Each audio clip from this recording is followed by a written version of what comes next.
Deus. Queridos, recebam todos a paz do Senhor. Tem alguém feliz aí com Jesus?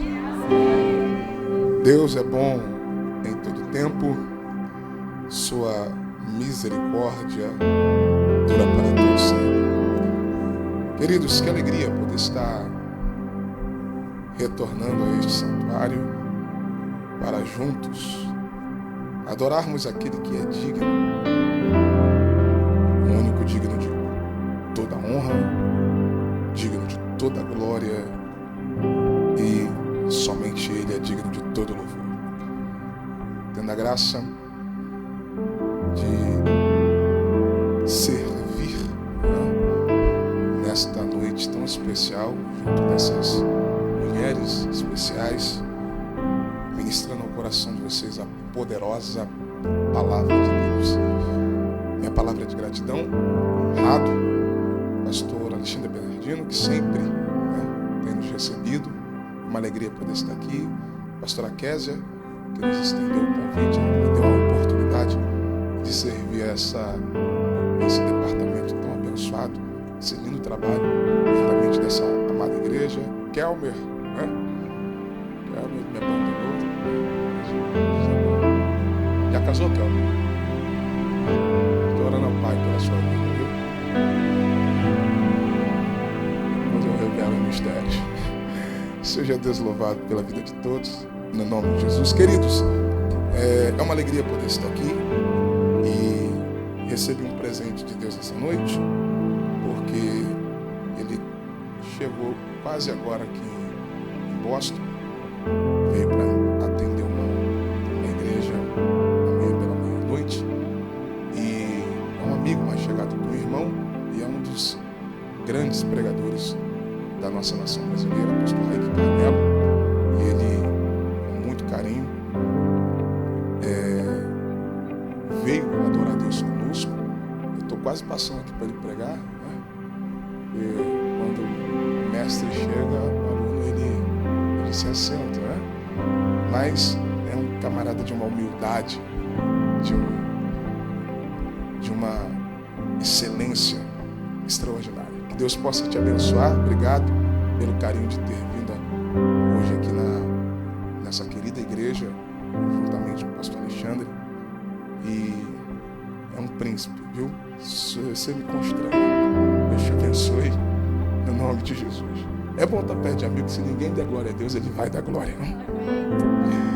Quantos estão desejosos a continuar ouvindo Deus falar? Digam amém.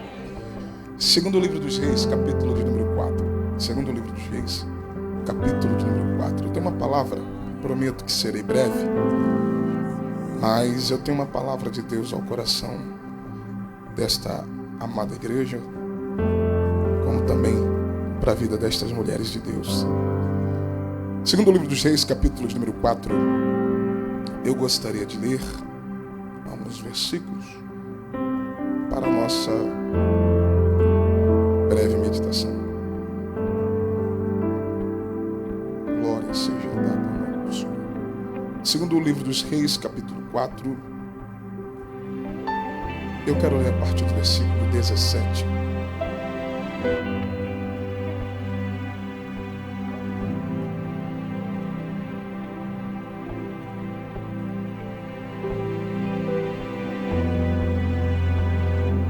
Que está escrito assim: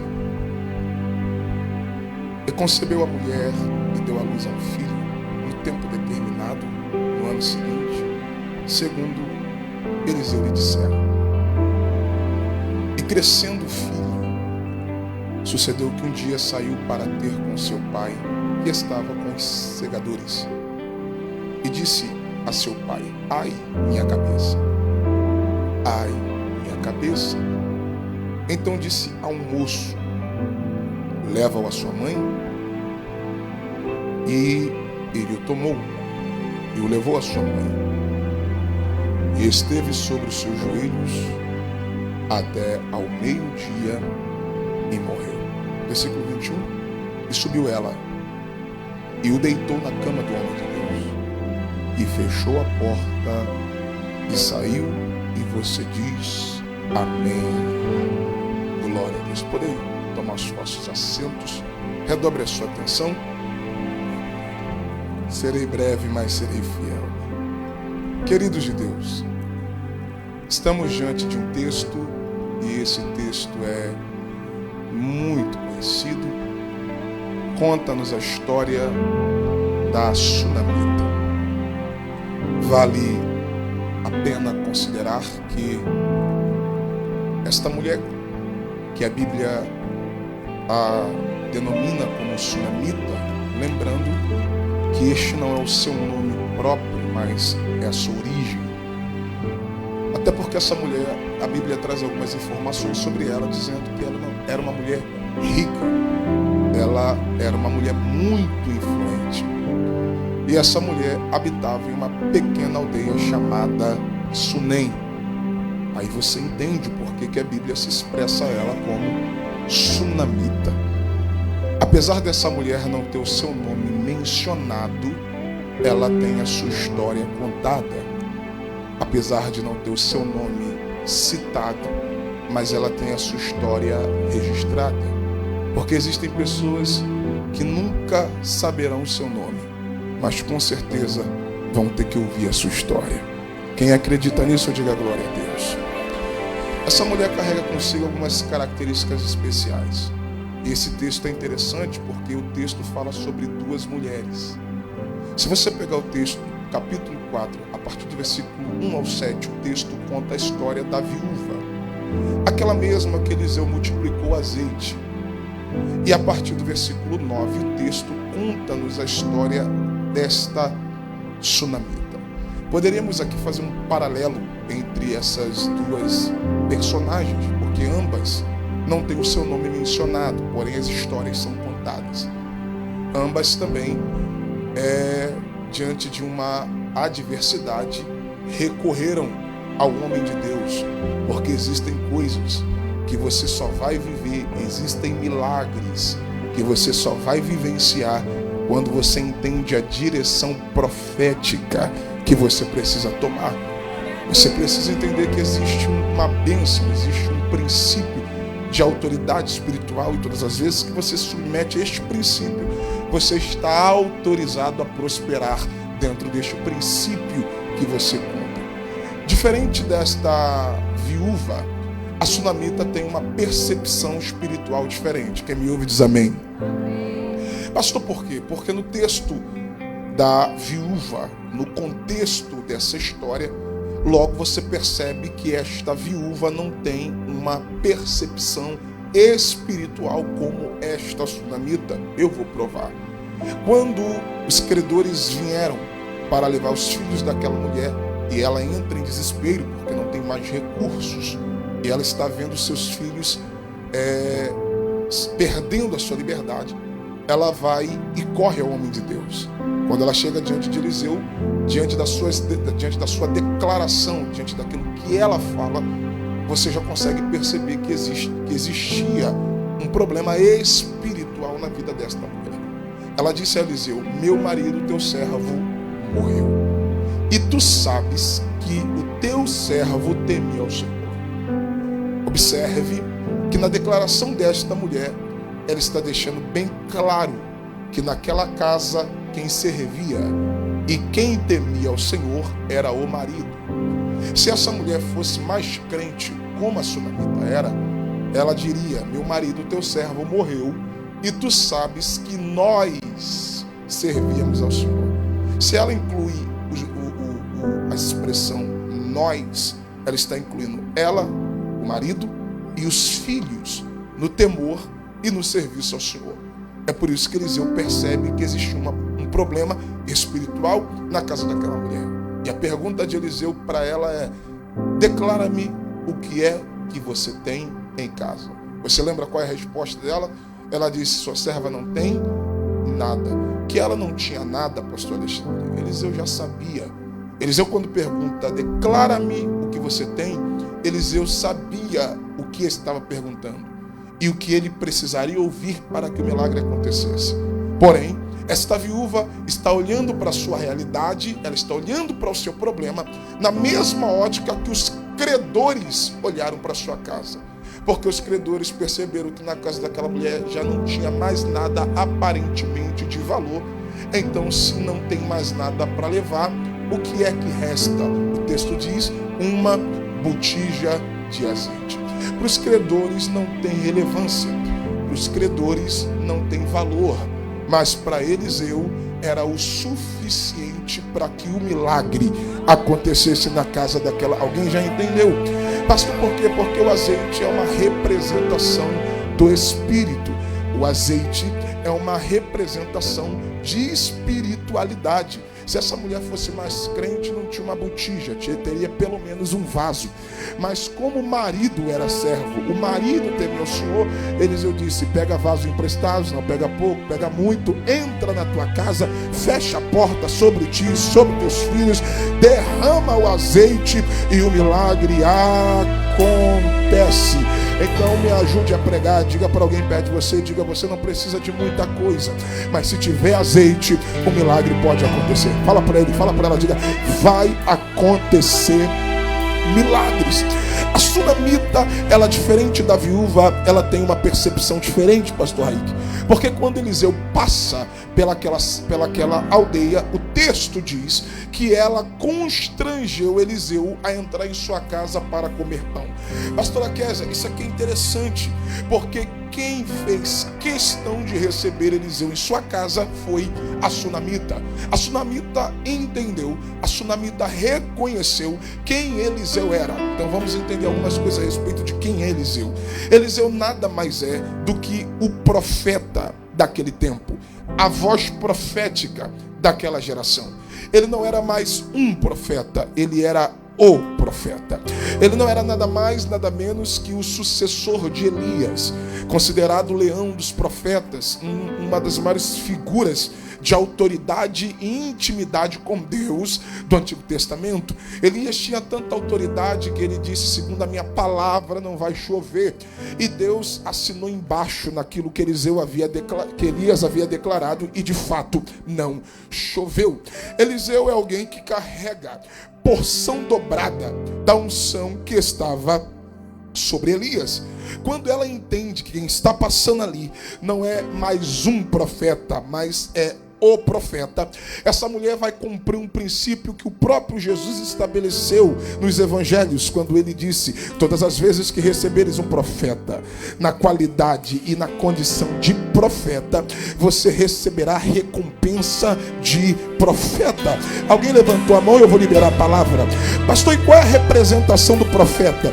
O profeta é o representante legal de Deus diante do povo, e eu preciso fazer esse paralelo. Eu preciso trabalhar esta ideia aqui com você, porque o profeta, ele tem uma representação diferente do sacerdote. Enquanto biblicamente o sacerdote é o representante legal do povo diante de Deus, o profeta é o representante legal de Deus diante do povo. Enquanto o sacerdote recebe do povo e entrega para Deus, o profeta é o que recebe de Deus e entrega para o povo. Então ela entende que quem está passando ali era um homem extremamente usado por Deus. Sendo assim, ela diz: eu quero que tu entres na minha casa, eu quero que você coma pão na minha casa, eu quero que você se assente na minha mesa. Eu gosto da expressão constrangeu, porque ela não deu o direito de escolha a Eliseu. Ela disse: eu preciso que você passe, mas antes de passar, eu preciso lhe receber na minha casa. Essa mulher não é qualquer mulher, essa mulher era uma mulher rica, era uma mulher influente, essa mulher era uma mulher que tinha relevância diante daquela sociedade. E o texto diz que Eliseu se desviou para lá. Agora, olha que coisa interessante. O texto diz que todas as vezes que Eliseu passava por ali, Eliseu se retirava para a casa desta sunamita. Pastor, por quê? Porque a receptividade desta mulher gerou entre Eliseu e aquela casa uma convivência. Entre Eliseu e aquela família, uma convivência. Eliseu entendeu que esta mulher não é só uma mulher relevante, mas é uma mulher que sabe receber profeta. E quando Eliseu se assenta na mesa daquela mulher, junto da família daquela mulher, aquela mulher percebeu que Eliseu era muito mais do que aquilo que ela imaginava. Porque se ela recebe Eliseu na qualidade de profeta, quando ela passa a conviver com Eliseu, ela descobre que ele é muito mais do que profeta. Alguém já levantou a mão? E eu vou repetir. Ela recebe Eliseu na qualidade de profeta, mas quando ela passa a conviver com Eliseu, ela descobre que ele é muito mais que um profeta. Alguém já levantou a mão? Manhã diz: quer saber quem é alguém, quer conhecer a pessoa, passa a conviver com esta pessoa. Existem pessoas que, se você olhar o perfil, você diz: é homem de Deus.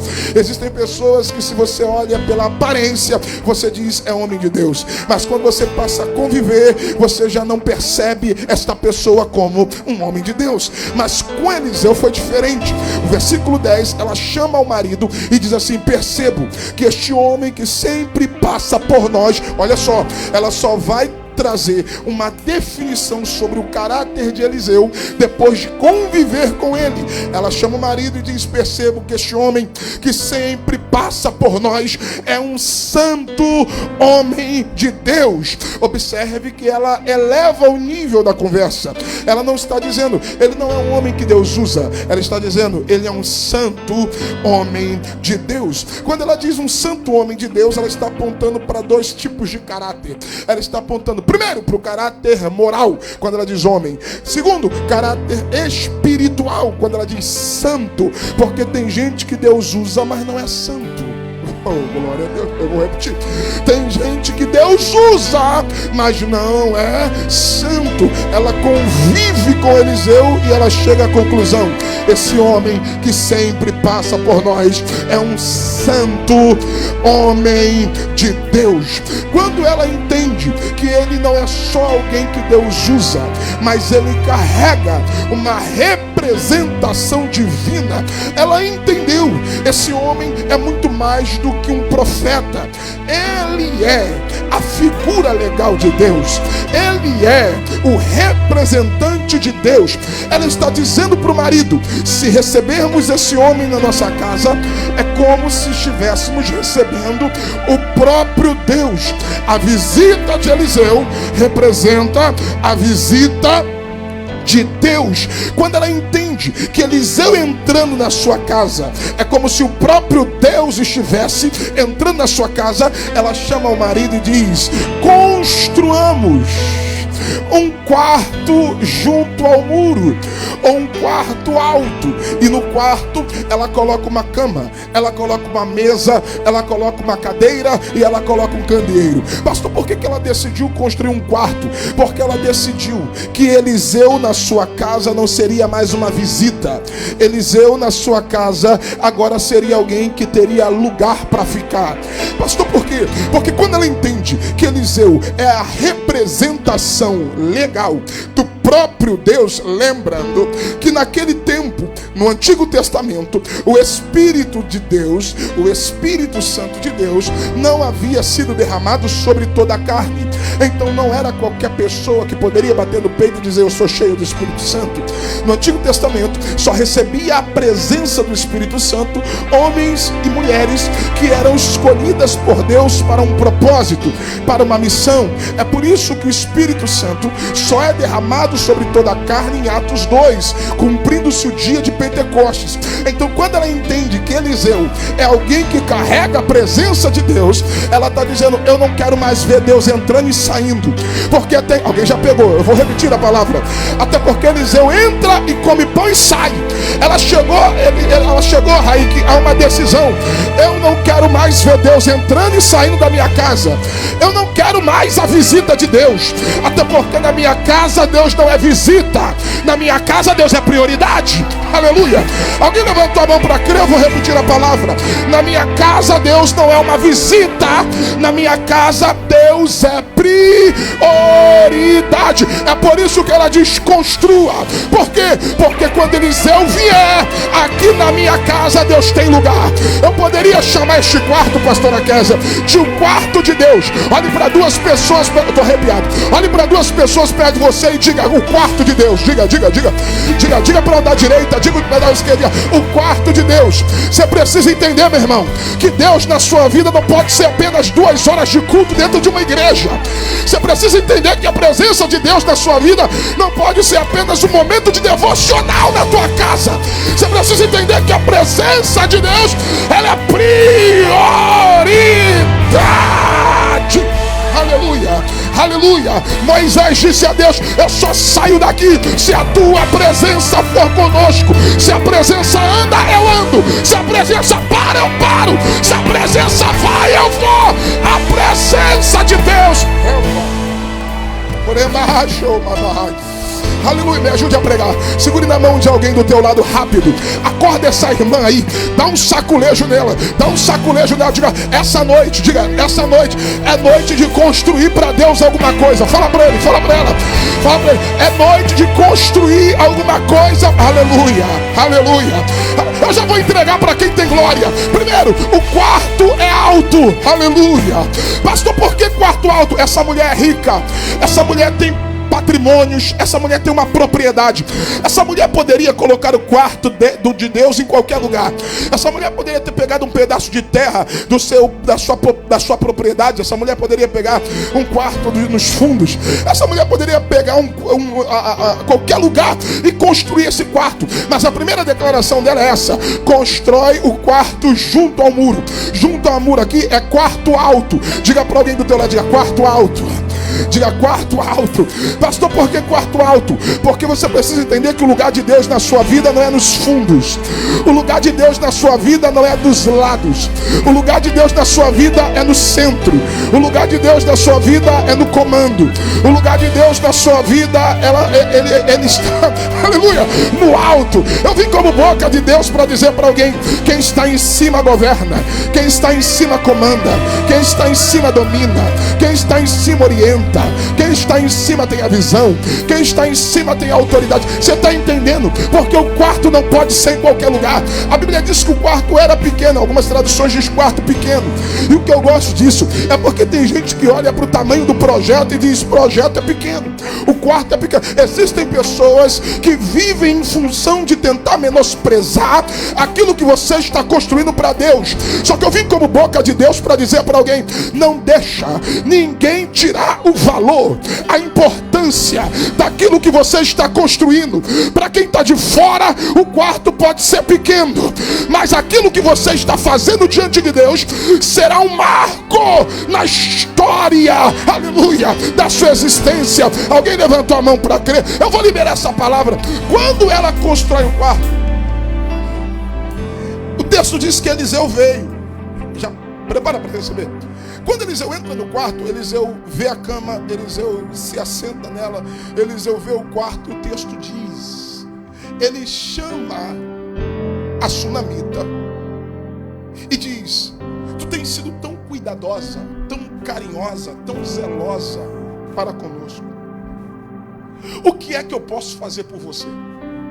Eliseu diz: quer que eu te apresente para o rei? Olha o que é o poder de uma conexão. Quer que eu te apresente para o rei? Quer que eu te apresente para o capitão do exército? Olha o que Eliseu está fazendo. De uma mulher de uma pequena aldeia, Eliseu está dizendo: eu posso te apresentar ao rei. Eu posso te apresentar ao capitão do exército, ao comandante do exército de Israel. Eu fico impactado com a resposta dessa mulher. Ela olhou para Eliseu e disse: muito obrigado, mas eu habito no meio do meu povo. Quando ela diz, isso aqui é para quem tem glória, quando ela diz eu habito no meio do meu povo, ela está dizendo o seguinte: eu sei qual é o meu lugar. Não que não seja bom, não que não seja uma oportunidade você ser apresentado ao presidente da nação, não que não seja uma oportunidade você ser apresentado ao comandante geral do exército, não. Só que ela entendeu: o que eu estou fazendo não é por aquilo que o Senhor pode fazer por mim, não. Até porque não se trata de barganha, Aleluia. Não é um toma lá da cá. Não é eu faço por ti, para o Senhor fazer por mim. Diferente de alguns crentes que vêm para a igreja mais por interesse do que propriamente porque você reconhece quem Deus é na sua vida. Tem gente que só oferta, tem gente que só dizima, tem gente que só se apresenta diante de Deus, tem gente que só faz um propósito, uma campanha, ou seja lá o que for, simplesmente no interesse daquilo que Deus pode fazer ou não por você. Só que essa mulher não constrói um quarto por causa daquilo que Eliseu poderia ou não fazer por ela. Ela faz um quarto para Deus porque pega a palavra, a adoração é um ato de reconhecimento. Você pode me ajudar a pregar? Diga para alguém perto de você, diga: adoração é um ato de reconhecimento. Adoração, por que eu digo adoração? Porque oferta é adoração, sacrifício é adoração. Então tudo que você ministra ao Senhor, seja os teus recursos, seja o seu louvor, seja a sua vida, pois Paulo disse que nós devemos apresentar os nossos corpos como sacrifício. Sacrifício é um ato de adoração. E qual é o princípio da adoração?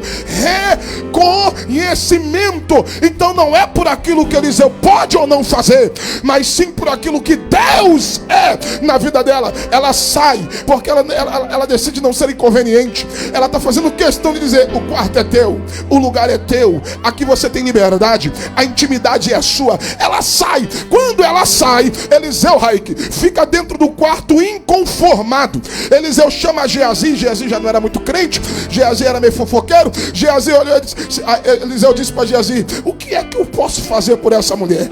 O que é que eu tenho que fazer? Gente, Eliseu está inconformado, incomodado. Ele diz: eu tenho que abençoar ela, eu tenho que fazer por ela alguma coisa. Alguém já deu glória? Eu vou liberar a palavra. Tem coisas que você vai plantar em Deus, tem coisas que você vai semear para Deus, tem quartos que você vai construir e entregar para Deus, que mesmo sem você pedir para Deus absolutamente nada, Deus vai se levantar para fazer por você alguma coisa. Alguém levantou a mão: pastor, isso é barganha? Não, isso é lei da semeadura. Tudo que se planta, a terra está obrigada a devolver. Paulo escreve aos Gálatas: Deus não se deixa escarnecer. O que o homem plantar, isso ele vai colher. Pega a palavra. O reino de Deus é regido por leis e é regido por princípios.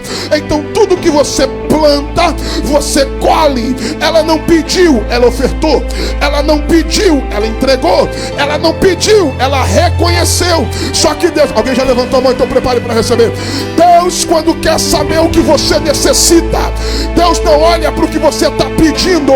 Deus, quando quer saber o quanto você necessita, Deus olha para aquilo que você está entregando, porque o nível da minha entrega revela o nível da minha necessidade. Tem gente que pede e não recebe nada. Até porque o apóstolo Tiago disse: não recebeis porque pedis mal. Agora essa mulher deu para Deus um quarto. E Eliseu, e detalhe, se Eliseu é um representante legal de Deus, então quem está dentro do quarto incomodando Eliseu para abençoar esta mulher é o próprio Deus. Pastor, por quê? Porque Deus não fica devendo nada a ninguém. Deus, eu preciso que você diga isso para alguém. Diga: Deus não fica devendo nada para ninguém. Diga. Deus não perde, aleluia, para as tuas expectativas. Eu estou sentindo graça para pregar. Olha para esse crente do teu. Diga: Deus não perde para as suas expectativas. Diga: Deus não perde. Pelo contrário, Paulo diz aos Efésios: Ele é poderoso para fazer abundantemente mais do que aquilo que pedimos ou aquilo que pensamos. Eu estou recebendo autoridade para pregar. Profetiza para 2 ou 3 pessoas. Diga: Deus vai te surpreender. Diga. Eu estou com uma palavra para entregar. Esse ano de 2025 é um ano que vai haver uma surpresa para tua casa. Esse ano, e mistério, aleluia. Pastor Alexandre, tem gente que ainda esse semestre vai receber surpresa de Deus. Você não pediu, você não falou, você não barganhou, mas o céu está dizendo: eu vou te surpreender.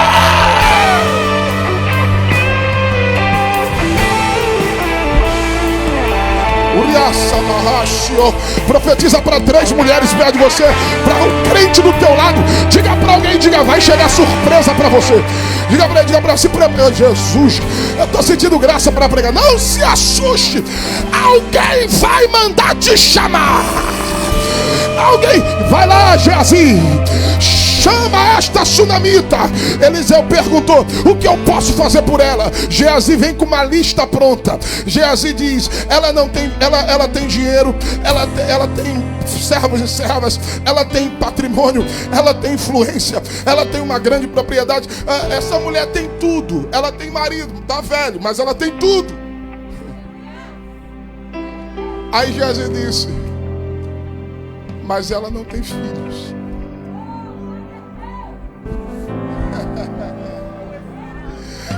Como é que é, Geazi? Ela não tem filhos. Quem é pai e mãe aqui vai entender o que eu vou dizer. Lá em casa eu tenho um casal lindo de filhos. E uma casa que tem filhos é uma casa que tem vida. Se ela tem dinheiro, se ela tem tudo que o dinheiro poderia dar a ela, mas ela não tem filhos, aparentemente ela não tinha nada. Eliseu diz, verdade, chama ela. Irmãos, guarde o que eu vou te dizer. Eliseu não perguntou se ela queria. Eliseu mandou chamar. Quando ela se apresenta na porta do quarto, Eliseu diz, por volta desse tempo, segundo tempo de uma gestação. O segundo tempo da vida aqui é um tempo de uma gestação. Tu abraçarás um filho. Eu vou liberar essa palavra. Quando Eliseu disse, por volta desse tempo tu abraçarás um filho, ela se joga no chão, mas ela não deu glória que você deu aqui, não. Ela entra em desespero. Ela diz, não, meu Senhor, homem de Deus, não mintas para tua serva. Por que ela disse não? Por que ela disse não mintas para mim? Porque quando Eliseu diz, por volta desse tempo tu abraçarás um filho, Eliseu está revelando qual era a maior dor que essa mulher carregava. Eu vou entrar numa área delicada, mas eu preciso ser profeta. Quando Eliseu diz, tu abraçarás um filho, essa mulher disse, não mintas para mim. O que ela está dizendo aqui, pastora Kézia, é o seguinte, não brinca com as minhas expectativas, não brinca com a minha fé, não brinca com os meus sentimentos. Pastor, por quê? Se essa mulher recebe Eliseu na qualidade de profeta, lembrando que Eliseu não era o único profeta daquela geração. Haviam outros, lembra que tinha pelo menos 7.000 que não dobrou o joelho? Principalmente dentro desse contexto que nós estamos vivendo aí, onde toda hora aparece um profeta diferente. E tem gente que é muito bom de profetizar para você baseado naquilo que vê em você. Alguém olha para o teu jeito, para a tua roupa, para a tua aparência, para aquilo que você tem. E as pessoas acabam sendo movidas não por aquilo que Deus está dizendo, mas existem pessoas que são movidas por uma realidade ou deduções daquilo que está enxergando. E não está no texto, é um pensamento meu. Quantos profetas, pastor Raik, já não devem passar pela casa dessa mulher, dizendo assim, diz o Senhor, Deus vai te dar, Deus vai fazer, Deus vai abençoar, o filho vai chegar. E essa mulher vem vindo de frustrações, porque ela esperou conceber e não concebeu. Alguém falou que ela teria filho, ela não teve. O dinheiro dela não poderia dar para ela o que ela tanto sonhava. Quando Eliseu diz, por volta desse tempo, tu abre só um detalhe. Quando Eliseu diz, por volta deste tempo, quem está dizendo aqui não é Eliseu. Quem está dizendo é o próprio. Lembrando, se Eliseu é o representante legal de Deus, então se ele entra, Deus entra. Se ele fala, Deus fala. Alguém levantou a mão. Pastor, e qual a prova que foi Deus que autorizou Eliseu a falar? Porque o texto diz assim, o texto que lemos, olha o que o texto diz, versículo 17, se me falar a memória. O texto diz: e ela concebeu. Dá um sorriso para essa irmã, esse crente perto de você, diga: ela concebeu. Pega a palavra. A maior evidência que foi Deus quem disse, a maior evidência que esta palavra está debaixo de uma autorização profética, é que Eliseu não só fala, mas o que ele fala acontece. Mesmo ela dizendo: não mintas para mim, mesmo ela caindo em seus pés, o texto diz: e ela concebeu. Pastor, por quê? Porque assim diz o Senhor: tudo que sair da boca de Deus não voltará vazio. Uma irmã ali levantou a mão, vou liberar a palavra profética. Não cairá por terra uma palavra sequer que sair da boca de Deus liberada ao teu respeito. Me ajude a pregar. Fale para alguém do teu lado, diga: se foi a boca de Deus que falou, vai acontecer. Diga: vai acontecer. Vai acontecer. O homem promete que vai fazer, mas o homem não faz. Políticos prometem, mas não faz. Advogado promete, mas não faz. Juiz promete, mas não faz. O homem tende a falhar dentro de sua palavra, mas Deus não. Aquilo que Deus liberou ao teu respeito, prepare-se, porque vai acontecer. Aleluia. Eu estou com uma profecia e ela está tomando a minha boca para dizer para alguém nessa noite. Eliseu disse: por volta desse tempo, segundo o tempo determinado. Levante a mão, porque é para alguém que vai pegar lá em cima. O que é, pastor? O tempo de uma gestação é 9 meses. Qual é o tempo de uma gestação? Qual é o tempo de uma gestação? 9 meses. Deus me trouxe nessa noite só para dizer para alguém: dentro de 9 meses você vai abraçar o teu milagre. Alguém levantou a mão para quê? Não. Eu vou mergulhar nisso aqui. Pastor, dentro de 9 meses, então vem comigo. Abril, maio, junho, julho, agosto, setembro, outubro, novembro, dezembro.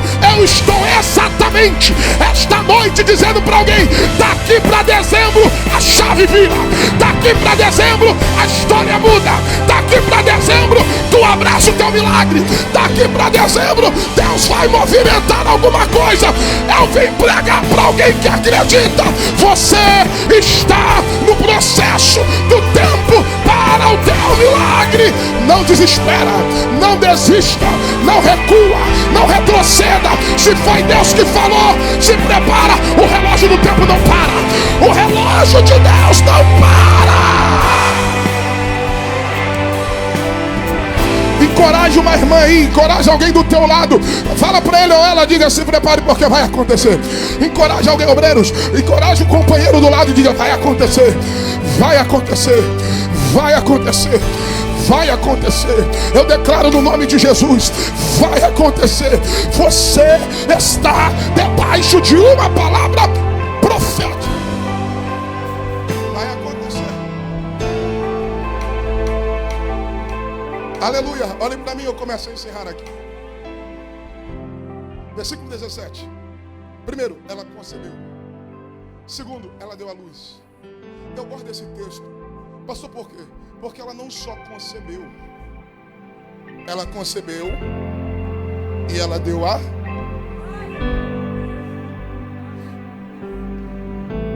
Vale a pena a observação, por quê? Porque nem todo mundo que concebe dá a luz. Tem gente que concebe, só que a gestação, por alguma razão, é interrompida. E se eu falar para você que o diabo está doido para matar aquilo que você está gerando em Deus? Eu preciso liberar uma palavra de Deus para alguém essa noite. A palavra é essa: o diabo está doido para interromper a sua gestação espiritual. Alguém apontou e disse: não vai nascer, não vai acontecer. Alguém estava esperando ouvir o barulho da notícia. E qual é a notícia? Abortou, acabou, morreu.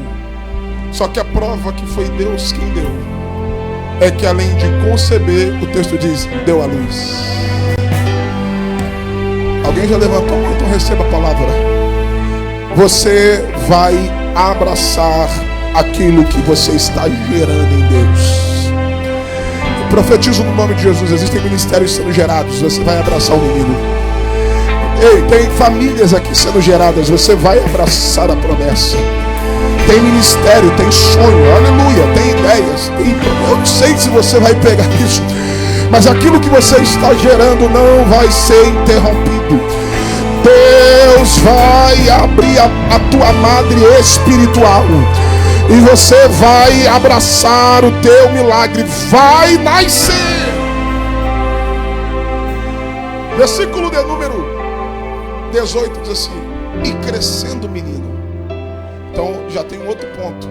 Primeiro, concebeu. Segundo, nasceu. Terceiro, está crescendo. Alguém já deu glória? Deus me trouxe nessa noite para dizer: vai nascer, vai gerar, vai nascer. E a maior raiva do adversário é que quem pensou que não ia nem nascer vai ver crescer. Você crê nisso? Agora olhe para mim e redobre a atenção. Eu estou meio assim. O texto diz que crescendo o menino. Ei, o menino não está grande, mas ele está em crescimento. Guarde isso. O texto diz que ele foi ao seu pai, ao campo. Você pode dizer para alguém: ao campo. Campo fala de exposição. Casa fala de cobertura. É a primeira vez que o texto cita o menino com o pai. E o que o texto diz? E tendo o menino indo ao pai, ao campo, o menino sofre um ataque. E o que é que o menino diz? Ai, minha cabeça.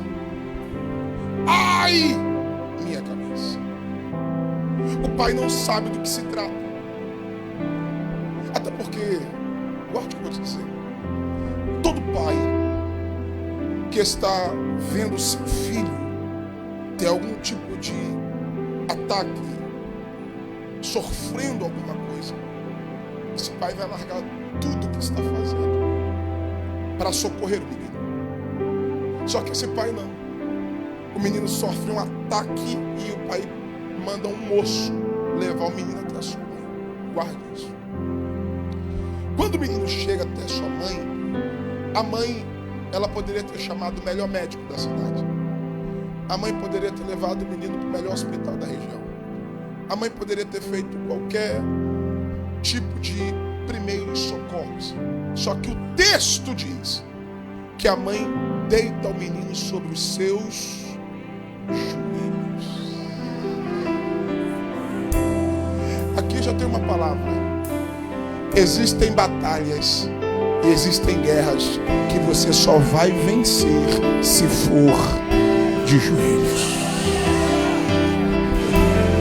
Pastor, por que o pai não entendeu? Pô, o apóstolo Paulo diz que o homem natural não compreende as coisas que são do Espírito. Quem me ouve diz amém. A prova que é espiritual é que o pai manda para a mãe, porque o pai é alguém que não entende de espiritualidade. Lembra do paradoxo entre a viúva e a mulher? Enquanto na casa da viúva o marido era espiritual, na casa da sunamita quem era espiritual era ela. O pai manda para a mãe não vai para o médico, ou não chama o médico. A mãe põe o menino no joelho. Eu vou provar que esse ataque é um ataque espiritual. Pastor, por que é um ataque espiritual? Primeiro você precisa entender que quem quer matar de qualquer forma aquilo que você está gerando em Deus é o diabo. Quem quer destruir aquilo que você está gerando e fazendo em prol do reino de Deus é o diabo. Paulo disse que a nossa luta não é contra carne e sangue, mas contra demônios. Pastor, e qual é a prova que esse ataque é espiritual? Primeiro, o menino sofre um ataque na sua cabeça. Um ataque aonde? Porque o diabo quer destruir essa geração na sua mentalidade. Já foi o tempo que o diabo queria querer simplesmente acabar com a sua vida, matar você, te destruir. Hoje o diabo, para destruir você, primeiro ele vai tentar destruir a tua mente.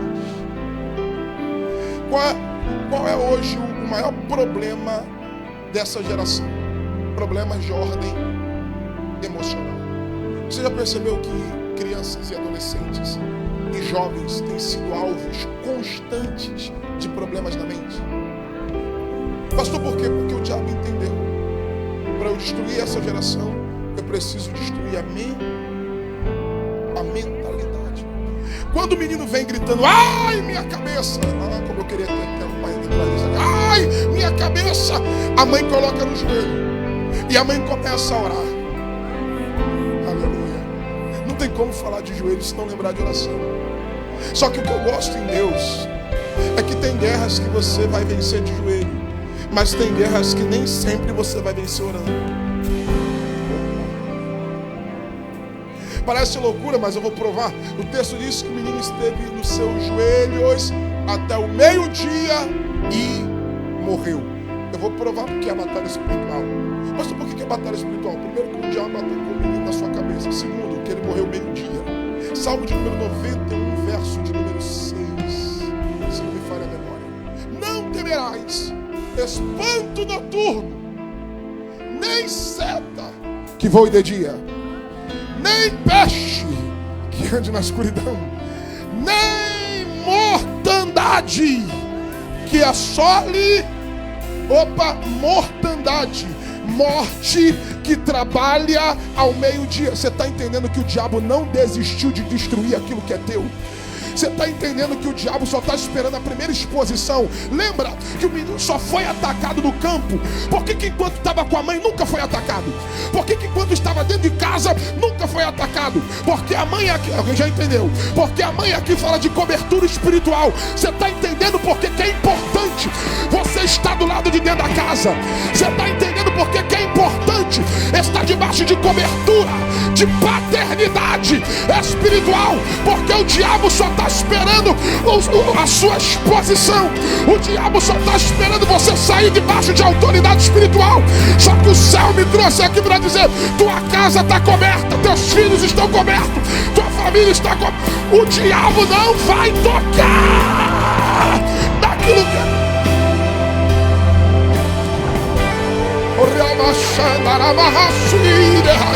Aleluia, aleluia. Me ajude a pregar. Profetiza para alguém do teu lado. Diga: tua casa está debaixo de cobertura. Diga: tua família está debaixo de cobertura. Aleluia. Enquanto o diabo trabalha para matar, destruir, roubar, eu declaro no nome de Jesus: 1000 cairão ao teu lado, 10.000 à tua direita, mas tua casa não será atingida. Somente com teus olhos olharás e verás a recompensa dos ímpios. Porque tu, ó Senhor, és o meu refúgio, cobertura. O Altíssimo é a tua habitação. Recebe, nenhum mal te sucederá, praga nenhuma chegará na tua tenda. O Senhor está blindando a tua família. O Senhor está blindando o teu casamento. O Senhor está blindando os teus filhos. O Senhor está blindando os teus negócios. O Senhor está blindando a tua empresa. O Senhor está blindando o teu trabalho. O Senhor está blindando o teu ministério. Receba essa proteção do céu aqui agora.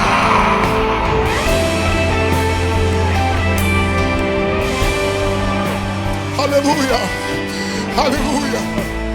Aleluia, aleluia, aleluia. Que hora que o menino morre? Meio-dia. Que hora que o menino morre? Meio-dia. Pastor, mas não estava sobre os joelhos? Sim, justamente para você entender que tem coisas que você não vai vencer na tua oração, mas você vai vencer com a tua estratégia. Você pode falar isso para essa mulher de Deus, para você, para um crente do teu lado, diga assim: ó, tem coisas que você não vai vencer com a tua oração. Pastor, como assim? Para você não dizer: lá, eu orei, aconteceu. Eu orei, o milagre aconteceu. Eu orei. Porque tem gente que é vaidosa até na oração. Mas vou deixar isso para outro culto. Só que quando o menino morre, Ela não vai para o IML. Quando o menino morre, ela não prepara o cortejo fúnebre. Quando o menino morre, ela não liga para o plano funerário. Quando o menino morre, e aqui eu encerro, ela levanta o menino morto. Ela sobe para o quarto. Ela sobe para o quarto de Eliseu. E o texto diz assim, ó, irmão, eu quero que você... como eu quero que tu pegue isso. O texto diz assim, ó, e ela deitou o menino na cama do profeta. Pastor Raik, eu não sei quem vai pegar. Por que ela sobe, pastora Kézia?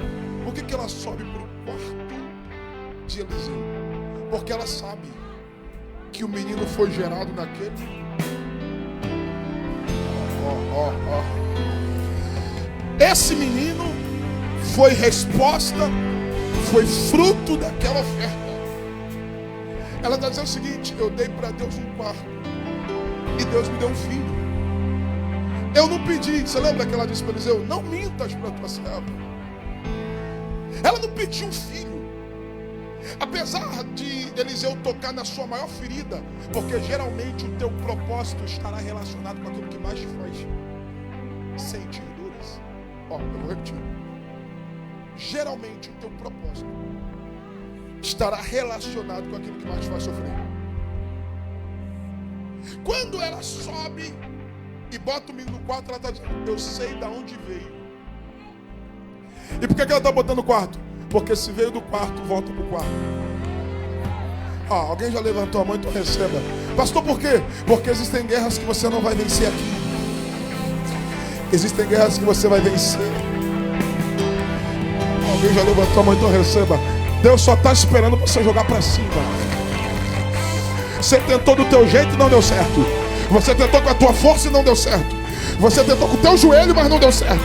Você tentou com aquilo que você, com as suas experiências, e não deu certo. Você tentou com os seus recursos e não deu certo. Você tentou com os seus contatos e não deu certo. Você tentou com a sua network e não deu certo. E o céu está dizendo: coloca no quarto de Deus que resolve.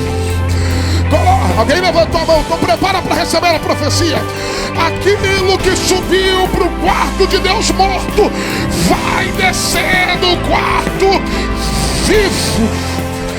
vivo, aleluia, aleluia. Segure na mão de alguém do teu lado. Eu não vou mais pregar. Segure na mão de alguém do teu lado, ligado agora, rápido. Acorda essa mulher na comunhão, acorda esse crente. Dá um saculejo nele, dá um saculejo nela. E diga: sabe onde você está? Diga: sabe onde você está? Diga, fala para ele, sabe onde você está? Fala para ele, responda agora. Diga assim: você entrou no quarto de Deus.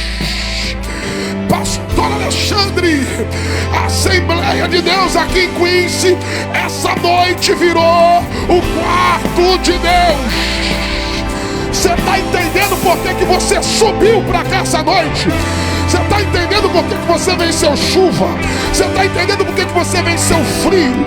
Você venceu vento? Você venceu cansaço? Você tinha 1000 motivos para não estar aqui. Você poderia estar em outro lugar, mas você disse: diabo, tu não vai levar o que é meu. Diabo, tu não vai levar o que é meu. Eu vou para o quarto de Deus. Eu vou para o quarto de Deus. Assim diz o Senhor: aquilo que subiu morto vai descer desse culto hoje vivo. Tem gente, Jesus me guarda. Tem gente que subiu para o culto casamento morto.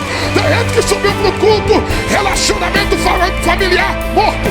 Tem gente que subiu para o culto ministério morto. Tem gente que subiu para o culto projetos mortos.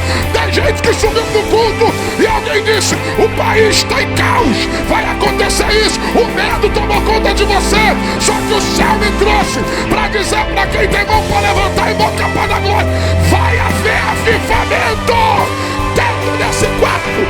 Vai haver avivamento. Aleluia. Acorda essa irmã do teu lado. Libera essa palavra profética. Libera essa palavra profética. E diga assim: o quarto é de Deus. Não fica morto. Não fica morto. Não vai. Vai ter avivamento. Deus vai levantar tua história. Deus vai levantar tua moral. Deus vai levantar tua família. Deus vai levantar levantar teus negócios. Deus vai levantar teus sonhos. Deus vai levantar teus projetos. Deus vai levantar o menino morto. Deus vai levantar tua família. Deus vai levantar tua fé. Se tem alguém para crer na ressurreição, se tem alguém para crer no avivamento, se tem alguém para crer no milagre, abre a boca e celebra. Abre a boca e adora. Abre a boca e receba.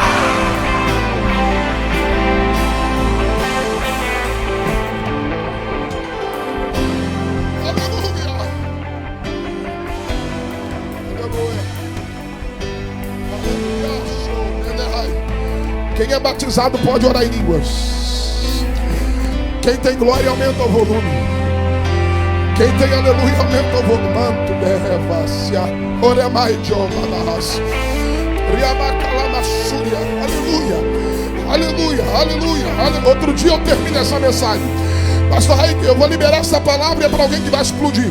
Uma das coisas que Eliseu fez para o menino que estava deitado em sua cama morto ressuscitar, o texto diz, subir sobre ele. Parece loucura, mas Eliseu deitou sobre o menino, corpo sobre o corpo, mão com mão, boca com boca, olho com olho. Pastor, parece loucura? Parece, mas é profético. O texto diz assim, ó, e o corpo aqueceu. Porque uma das evidências que está morto é o corpo frio. Você está entendendo que tem crente que está no culto, está no quarto de Deus, mas tu olha para ele e o corpo está morto, está frio, parece que está em outro lugar, menos na igreja, parece que está no velório, parece que está no hospital. Só que o Deus te trouxe aqui para dizer, ele vai aquecer o corpo hoje. Ele vai avivar a tua fé, ele vai aquecer a tua história. Agora recebe. O texto diz assim, ó, quando o corpo aquece, Pastor Raik, é para quem gosta de Bíblia. O texto diz que o menino espirrou 7 vezes. Quantas vezes? O espirro nada mais é do que uma secreção bactericida, ou seja, o corpo, o organismo, está colocando para fora células mortas. O que está morto aqui, o espirro está colocando para fora. O que faz mal aqui, o espirro está colocando para fora. E por que 7? Porque o número 7 na Bíblia é profético. O número 7 no Antigo Testamento é o número da perfeição, é o número da plenitude de Deus. Eu termino. Assim diz o Senhor. O que estava causando mal do lado de dentro, o céu está dizendo, põe para fora. Deus vai colocar para fora tudo aquilo que estava causando mal do lado de dentro. E para tu saber que é Deus que está falando contigo, por que 7, pastor? Porque o número 7 é o número da plenitude, é o número da perfeição. Eu vim como boca de Deus para dizer para alguém, aquilo que Jesus me guarda, aquilo que entrou de forma ilegal, aquilo que entrou de forma ilegítima, vai ter que sair de forma perfeita. Vai ter que sair de forma. Alguém já levantou a mão para crer? Eu vou repetir. Aquilo que entrou sem legalidade, aquilo que entrou sem uma autorização, o céu me trouxe aqui para dizer, vai sair completo, vai sair tudo, vai sair de uma vez. Levante a mão, porque lá vai a profecia. Se o diabo se apresentou por um caminho, ele vai ter que achar 7 para bater em retirada na tua frente. Ele vai ter que achar 7. Meu Deus, só quem crê no milagre, pula desse banco, pula dessa cadeira, fica de pé, fica de pé, fica de pé.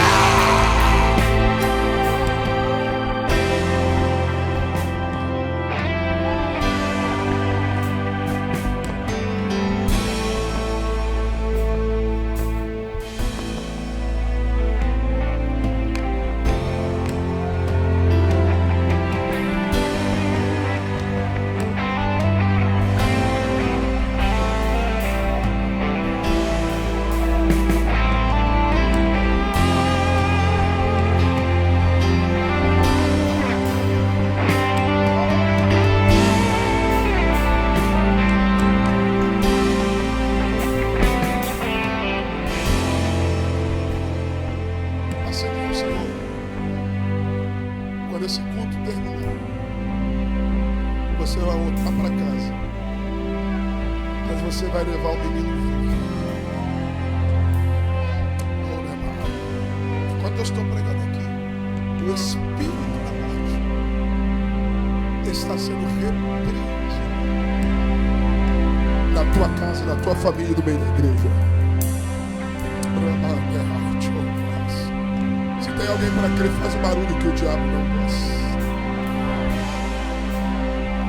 Eu termino essa palavra, você vai profetizar para pelo menos 7 pessoas. Quantas pessoas? Quantas pessoas? Você vai profetizar para no mínimo 7 pessoas. E você vai dizer para ele: ainda esse ano ou dentro de 9 meses, você vai abraçar o teu milagre. Está preparado para profetizar? Irmão, mas deixa eu falar uma coisa. Mas se tu for profetizar, né, com essa cara de derrota, como diz meu pai, arrastando a cachorrinha, faz isso não. Mostra que tu está vivo. Se possível, tu vai sair do lugar e tu vai falar, vai declarar, vai liberar essa palavra para no mínimo 7 pessoas. Meu irmão, dentro de 9 meses você vai abraçar o teu milagre. Está preparado para profetizar? Eu digo: tua vida não será mais a mesma. Eu digo 2. O diabo perdeu e a vitória da igreja. 2,5. Se prepara, porque Deus vai te surpreender por esses dias. Eu digo 3. Sai do teu lugar, profetiza para ela, profetiza para ele. Diga para alguém, diga: meu irmão, dentro de 9 meses você vai abraçar o teu milagre. Fala para 1, fala para 2, fala para 3, fala para 4, fala para 5, fala para 6, fala para 7. Profetiza!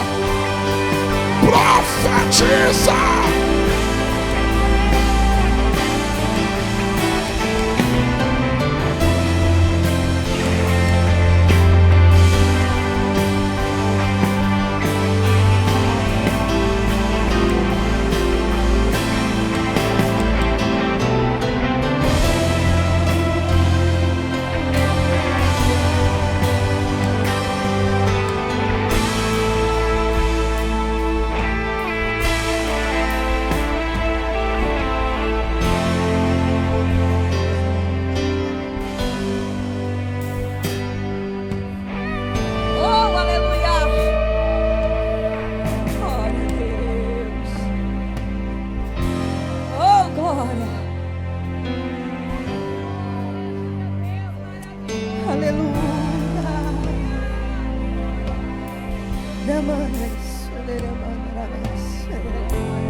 Tá levando o seu menino vivo para casa?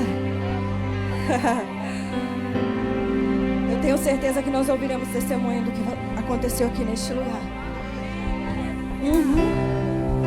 Eu tenho certeza que o céu providenciou esse encontro para que vocês saíssem daqui tocado com o teu milagre, em nome de Jesus. Você pode assentar só um minutinho? Aleluia. Que momento precioso na presença do Pai, né? Louvado seja Deus. Nós queremos agradecer aos céus, a Deus, por este momento precioso, por tudo que o Senhor fez neste lugar, desde o início. Eu quero louvar a Deus pela vida do nosso pastor, dos demais obreiros que estão aqui. Pastor Renan, muito obrigado por ter aceitado o convite. O teu amigo, pastor Raik, nós vamos ter o prazer de tê-lo aqui. Em nome de Jesus, nós vamos providenciar isso. Quero louvar a Deus pelos músicos, pela igreja de Plymouth. Quero que vocês fiquem de pé. A galera lá de Plymouth, cadê ela? Eita, glória! Nós vamos... Louvado seja Deus. Em breve nós vamos para lá também fazer um culto desses lá, hein? Amém? Muito obrigado. Deus abençoe a vida de vocês, os obreiros, os jovens que estiveram aqui hoje conosco. E todo o grupo, né? Todo mundo que trabalhou lá na câmera, na mesa de som. Hoje foi um dia atípico, né? Todo mundo poderia estar em casa fazendo os seus afazeres, mas escolheram a melhor parte de estar na casa do Senhor. Eu louvo a Deus pela vida de cada um de vocês. Amém?